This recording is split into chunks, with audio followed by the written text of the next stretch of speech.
8장에 나오는 말씀을 본문으로 해서 도망자 야곱을 찾아온 하나님이라는 제목으로 말씀을 드리려고 합니다. 우리 인생은 도망자의 삶인 것 같아요. 그래서 도망자 하면 생각나는 소설이 하나가 있는데 레미제라블입니다. 레미제라블. 불어죠. 레미제라블. 우리는 그대로 이 레라고 하는 말이 영어의 정관사 더해요. 그러니까 더 미제라블 해야 맞습니다. 그러나 그냥 불어로 그냥 레미제라블. 제라블이라고 하는 이 말은 비참한 사람을 말합니다. 복수형이라 예스가 붙었죠. 불쌍한 사람, 비참한 사람이라는 그런 뜻입니다. 장발장은 굶주린 조카를 위해서 27살에 빵 하나를 훔쳤다가 징역을 살게 되는데 19년을 살았습니다. 46살까지 온 청춘을 빵 한 조각 때문에 감옥에 살았습니다. 가석방되어 나왔습니다. 사람들이 이 장발장에 대해서 아주 낯설은 사람, 전과자, 낙인을 찍습니다. 갈 곳이 없어서 늦은 밤에 찾아간 곳이 어딥니까? 미레일이라고 하는 주교의 사저로 찾아가죠. 그랬더니 아주 따뜻하게 맞아주고 잠을 재워줬는데 자기 방에 있는 거실에 있는 이 은촛대가 욕심이 나서 그냥 그걸 훔쳐서 달아나다가 경찰에게 붙들렸습니다. 현장을 확인하기 위해서 돌아와서 이 금촛대 잊어버렸죠 하고 미리엘 주교에게 물으니까 주교가 뭐라고 말을 해요? 내가 선물로 준 겁니다. 그래서 깨달았습니다. 야, 세상은 정말 고마운 사람도 있다. 그리고 마음을 고쳐먹고 착하게 살기로 다짐을 하고 프랑스에 있는 북쪽 지방 몽트레유라고 하는 곳에 가서 이름을 바꿨습니다. 마들렌이라는 사람으로. 그리고 성실하게 정직하게 부지런히 잘 살았더니 사람들이 그의 공로를, 그의 신망을 다 인정해서 그 지역의 시장으로 선출을 해줘요. 그러나 자기를 추적하던 이 형사 자베르라고 하는 형사가 아무리 봐도 장발장이에요. 이름을 바꿨지만, 신분을 바꿨지만, 그래서 이 장발장을 또 추적을 하죠. 그런데 그때 마침 장발장으로 오인되어서 체포되어 있는 한 남자 때문에 모면을 하게 돼요. 그러나 생각을 해봤습니다.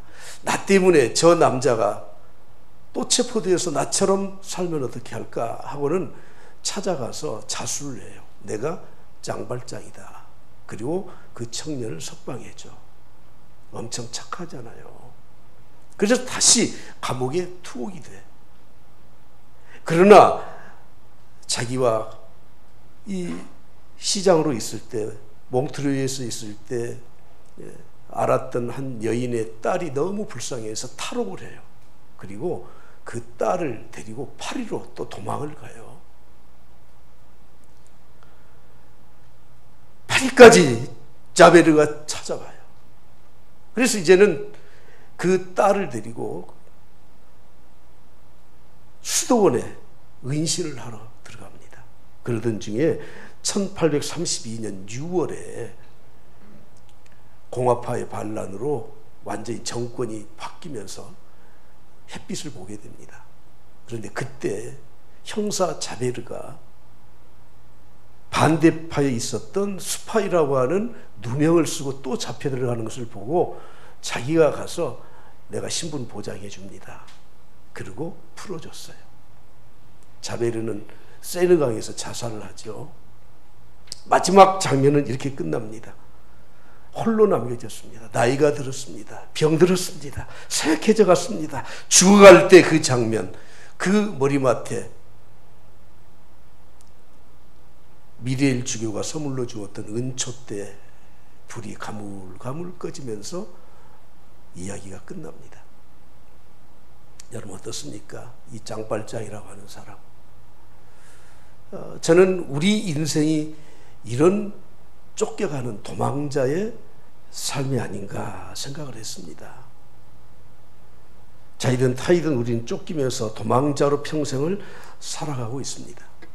신구약 성경 가운데 가장 파란만장한 인생을 산 사람은 야곱입니다.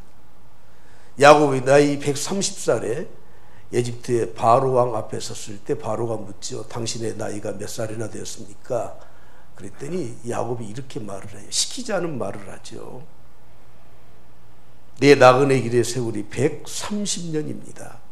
내 나이가 얼마 되지 못하니 우리 조상의 나그네 길의 연조에 미치지 못하나 험악한 세월을 보냈습니다 하고 자기의 지난 130년의 인생을 회고하고 있습니다. 사람들은 대개 인생을 방랑자 인생 이렇게 말을 합니다. 그래서 인생은 나그네 길 어디서 왔다가 어디로 가는지 정처 없이 떠도는 것이 인생이라고 말을 하는데, 저는 야곱을 보면서, 장발장을 보면서 도망자구나. 우리 시간에 쫓겨요. 사람들에게 쫓겨요. 돈에 쫓겨요. 자신의 취미생활 때문에 쫓겨가면서 살고 있습니다. 요즘처럼 코로나19 때문에 우리는 도망다니면서 살고 있지 않습니까? 오늘 저는 야곱은 어떤 인물인가에 대해서 좀 살펴보려고 합니다. 야곱은 탁월한 인격을 갖춘, 능력을 갖춘 그런 사람은 아닙니다. 야곱의 출생부터 야곱은 형 에서의 발 뒤꿈치를 잡고 태어난 사람이에요.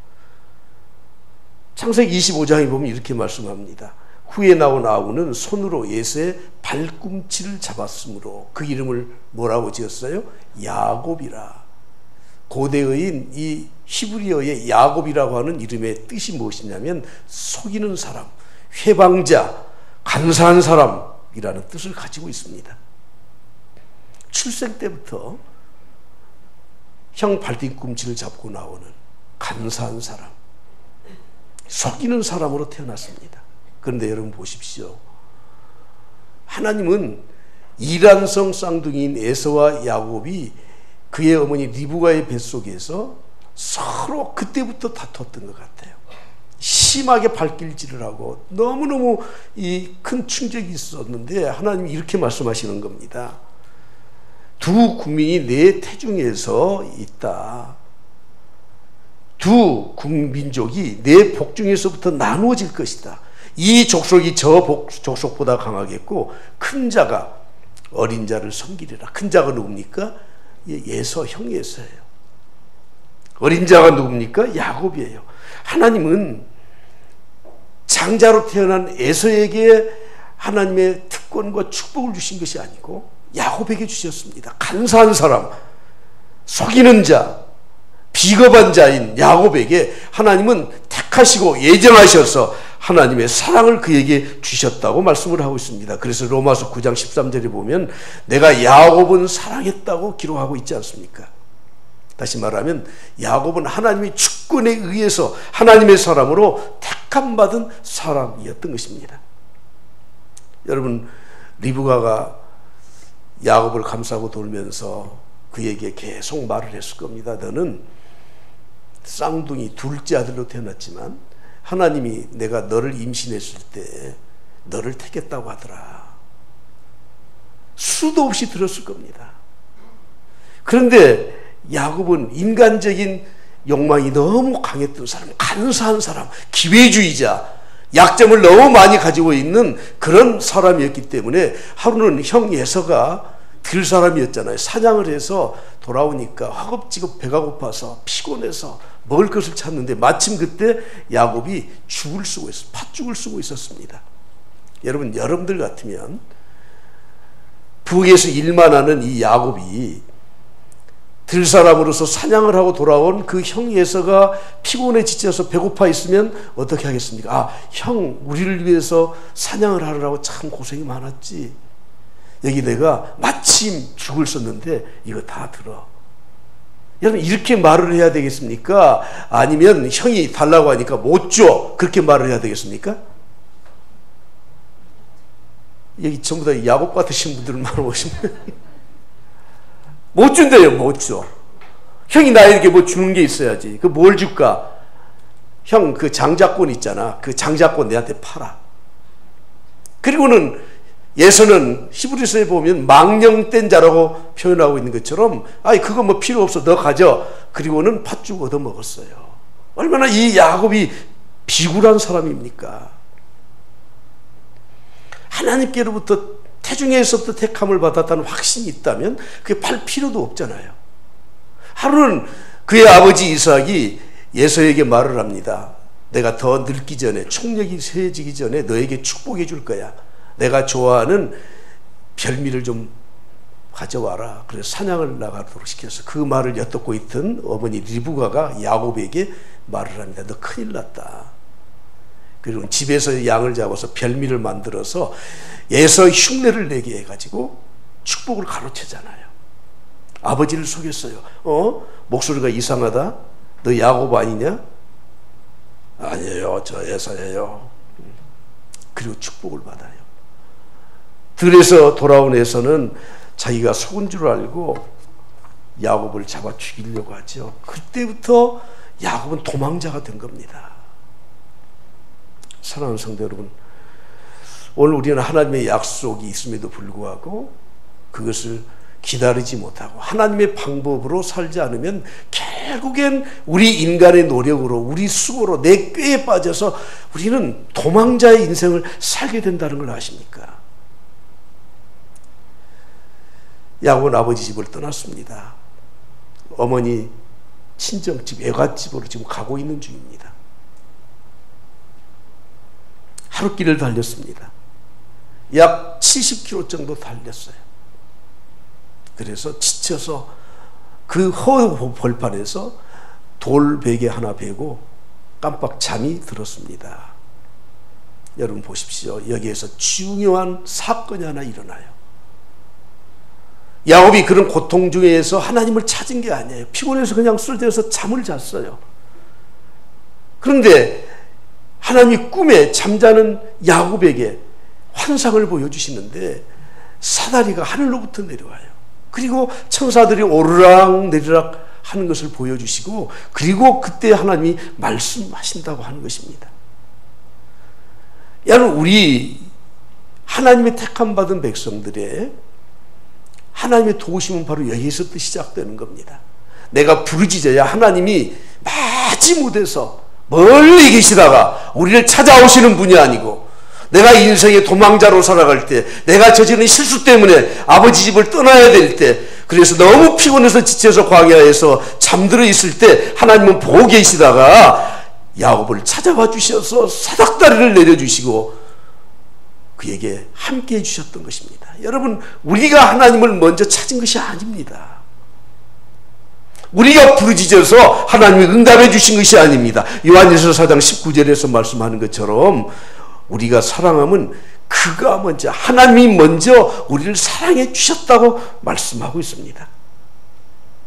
우리가 하나님의 자녀라면 우리의 인생의 요소에서 내가 힘들고 어려울 때 내가 인생을 도망치고 싶을 때 하나님은 미리 다 준비해 놓으셔요. 사다리를 준비해 놓으셔요. 그리고 나에게 하늘로부터 나에게 내려주셔서 하나님께서 내 인생을 만나 주신다고 하는 것입니다. 베델은 어떤 곳입니까? 하나님의 집, 집이라는 것이죠. 하나님, 베델, 하나님의 집이라는 그런 뜻입니다. 하나님은 늘 야곱과 함께 하셨지만 야곱이 나와 하나님이 함께 계시다 하는 것을 깨달은 것은 바로 베델에서 처음으로 경험했었던 것입니다. 그래서 28장 12절부터 14절에 있는 이 말씀에 보면 꿈에 사다리가 내려와요. 그리고 하나님의 사자 천사들이 그 사다리를 타고 야곱이 있는 그 자리에서부터 하나님이 계신 곳까지 오르락 내리락 하고 있었습니다. 그리고 하나님이 말씀하셨습니다. 너의 할아버지 아브라함 너의 아버지 이삭에게 약속했던 것처럼 내가 너와 함께 할 것이다. 네가 누워있는 이 땅을 내가 너희들의 후손들에게 줄 것이다. 그래서 서쪽 동쪽 북쪽 남쪽으로 퍼져나갈 것이다. 그리고 너희 자손들을 통해서 예수 그리스도를 통해서 모든 사람들이 복을 받으리라. 할렐루야. 이렇게 말씀하셨던 것입니다. 여러분 여기서 몇 가지를 한번 우리가 살펴봐야 됩니다. 먼저는 야곱의 위에 사다리가 놓여 있는 것을 보았다는 것입니다. 여러분 베델은 어떤 곳입니까? 하나님을 만난 곳이고 가장 중요한 이 포인트는 야곱은 전혀 느끼지 못했지만 하나님이 도망자 야곱을 찾아오셔서 미리 준비하셔서 야곱이 잠들었을 때 환상으로 하나님이 함께 계시다는 것을 보여주신 곳입니다. 어머니로부터 아버지로부터 신앙의 유산을 물려받았습니다. 모태신앙입니다. 아브라함으로부터 신앙을 물려받은 사람이에요. 그러나 하나님을 아직은 만나지는 못했습니다. 그래서 인간적인 방법으로, 비굴한 방법으로 장자권을 빼앗고 축복을 빼앗고 아버지 속이고 형 속이고, 그래서 어쩔 수 없이 도망자의 인생을 살아가지 않습니까? 하나님을 만난 다음에 16절에 과연 여기에 계시거늘, 하나님은 과연 여기에 계시거늘, 이렇게 고백하고 있습니다. 제가 지난 주일에 설교 말씀 가운데 No here, 아무 곳에도 하나님이 없는 것처럼 느껴져요. 그러나 Now here, 지금 이곳에 하나님이 나와 함께 계시다는 것을 잊지 마십시오. 사랑하는 성도 여러분, 하나님은 한 번도 야곱을 떠난 적이 없어요. 그러나 야곱은 하나님을 만난 것이 지금 이 베델에서 처음 만나고 있다고 하는 것입니다. 바로 이 자리에 주님이 나와 함께 계시는 줄 믿습니다. 내 사업에 고통을 겪고 있을 때, 내 육신의 질병에 걸려서 내가 힘들 때, 내가 사람들 때문에 단절을 당하고 고통스러울 때, 특히 모든 사람들이 지금 질병 때문에, 코로나19 때문에 힘들고 어려울 때 주님은 우리 곁에 항상 계셨고 미리 예비하시고 계시다가 우리를 만나주실 기회를 찾고 계셨던 것입니다. 주님은 지금 이곳에 계셔요. Now here. 주님 이곳에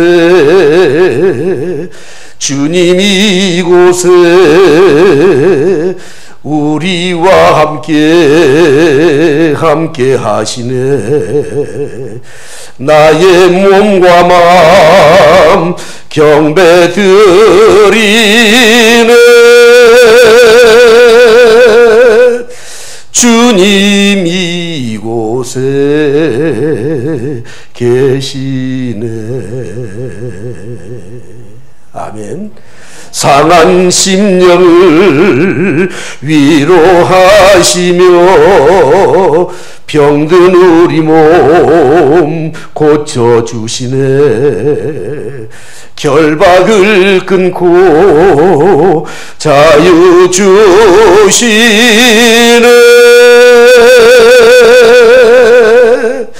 주님 이곳에 계시네. 할렐루야. 사랑하는 성도 여러분, 우리는 신앙생활 지금 해오잖아요. 교회 나왔잖아요. 그런데 여러분, 우리가 한 가지 생각해야 될 것은, 저는 여러분들에게 묻고 싶은 것은 나에게 하나님을 만난 베델이 있느냐 하는 겁니다. 내가 정말 하나님을 인격적으로 만난 체험이 있느냐 하는 것입니다. 우리는 많은 자산을 가지고 있지 않습니까? 그래도 내가 건강하다는 이 육신의 건강한 자산도 있고, 그래도 내가 힘들고 어렵지만 나를 위해서 기도해 줄 수 있는 우리 가족이 있고, 자녀들이 있고, 성도들이 있고, 내가 섬길 교회가 있고, 그리고 적어도 많지는 않지만 그래도 내 이 재테크해 놓은 자산이 있잖아요. 없다는 분 계시네. 그래도 여러분 앞으로 있는 등기가 나 있는 뭐 조그마한 집이라도 전세 이 보증금 들어있는 그 전세 이 보증 들어있는 거라도 하나 있잖아요. 말이 잘 안 나오네. 있잖아요. 우리에게 자산이 있잖아요. 그렇죠. 근데 여러분, 우리에게 가장 큰 자산이 무엇입니까? 건강이요? 몰라요. 재테크해 놓은 거 언제 그 휴지 쪽 될지 몰라요. 저는 염려스러운 것이 있더라. 우리나라가 꼭 일본을 10년에서 20년 뒤를 따라가더라고요. 일본이 경제 위기가 닥쳐왔을 때 모든 부동산 값이 10분의 1로 줄었습니다. 어떻게 될지 모르겠어요. 저는 없으니까 속은 편해요. 그런데 어떻게 될지 어떻게 알아요? 사람들이 멘붕이 올 텐데. 그러나 여러분, 우리에게 정말 필요한 자산이 있습니다. 그건 신앙의 자산, 영적 자산, 하나님 만난 자산인 줄 믿습니다. 할렐루야. 세겜에서 큰 환난을 당했을 때 하나님은 베델로 올라가라고 말씀했고 야곱은 베델로 올라갔습니다. 회복되었습니다. 여러분, 나에게 정말 베델이 있습니까? 고향 참 좋아요. 제 친구들도 많은 친구들이 다 외국에서 많이 살아요. 근데 고향 오고 싶어 하더라고요. 근데 고향에 오면 뭐 별일 있나요? 야곱이 어려움을 당했을 때 자기의 고향집, 할아버지가 살았던 곳, 지금 아버지가 계신 곳으로 못 가지 않았습니다. 고향을 찾지 않았습니다. 마물의 상수리나무 있는 그곳에 가지 않았습니다. 하루에서 20년 동안 종살이 하면서 그곳에서 아내도 얻고 재산도 얻고 아들 11명 얻고 그래서 지금 돌아왔습니다. 지금 가정에 이런 세겜에서 큰 환난을 만났을 때 하란으로 돌아갑니까? 돌아가지 않습니다. 야곱 방변에서 천사와 씨름해서 그곳 이름을 바꿨죠. 브니엘, 하나님의 얼굴을 보았다. 그 땅으로 돌아갑니까? 아니에요. 어디로 돌아갑니까? 베델로 돌아가요. 우리의 영적 자산 베델, 하나님의 집, 내가 하나님 만난 거, 여러분 이것이 우리에게 가장 큰 우리의 자산이라는 것을 우리는 알고 살아가야 됩니다. 우리에게 정말 영적 체험이 있으십니까? 하나님은 그때 말씀하시죠. 15절 말씀을 보십시오. 다 같이 한 목소리로 크게 봉독합니다. 내가 너와 함께 있어 내가 어디로 가든지 너를 지키며 너를 이끌어 이 땅으로 돌아오게 할지라. 내가 내게 허락한 것을 다 이루기까지 너를 떠나지 아니하리라 하신지라. 아멘. 할렐루야. 할렐루야. 여러분, 하나님께서는 나에게 주신 약속, 그의 할아버지 아브라함에게, 그의 아버지 이삭에게 주신 이 약속, 야곱에게 이르기까지 불변하도록 계속 확인시키고 또 확인시켜 주시고 있다는 것입니다. 근데 여러분, 우리 성경에는 15절 말씀이 내가라고 하는 하나님을 주어로 쓰는 이 단어가 2번 번역되어 있지만, 그러나 히브리 원어에 보면은 5번이에요. 영어 성경에도 보면 똑같이 5번이 나와요. 내가를 넣어서 다시 한번 다 같이 읽겠습니다. 시작. 내가 너와 함께 있어. 내가 어디로 가든지 내가 너와 함께 있어. 임마누엘 하나님. 내가 너를 지키며 나를 지키시는 하나님.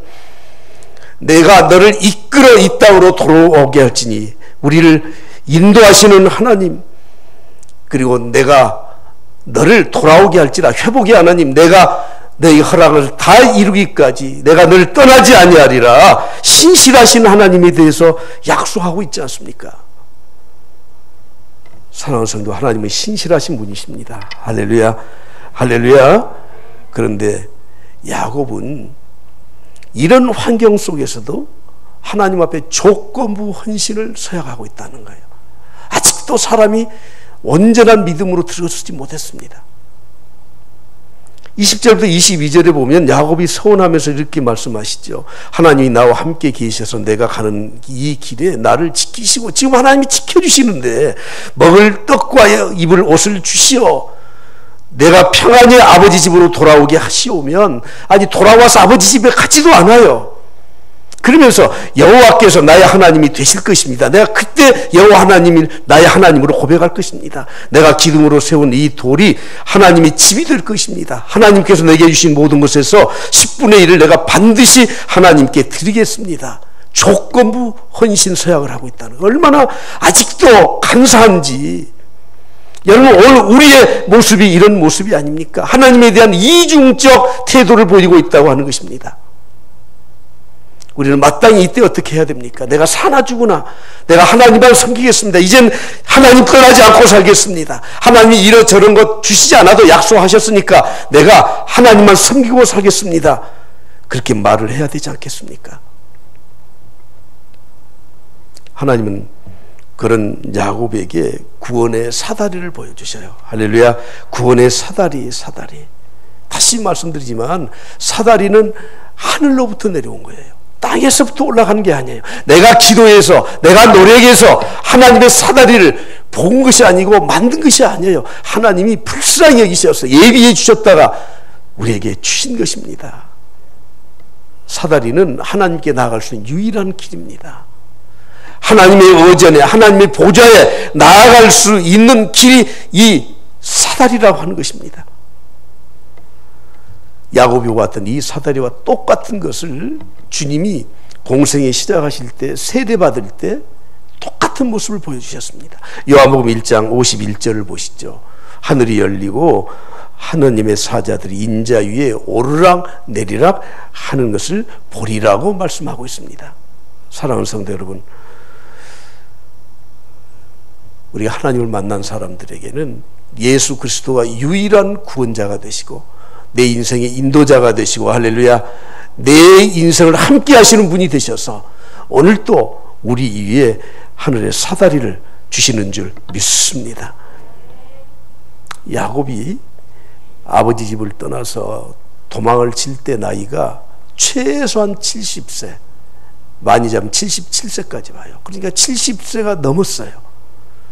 모태신앙으로 태어나서 나이가 70이 넘도록 하나님을 만나지 못한 삶을 살았던 겁니다. 이제는 모태신앙에서 자기 고백의 신앙으로 바뀌는 전환점이 되었다고 하는 것입니다. 도망자에서 이제는 하나님의 품으로 안기는 환경을 만들어 갔던 것입니다. 방랑자에서 이제는 안정된 삶으로 갈 수 있는 길이 열려지게 되었던 것입니다.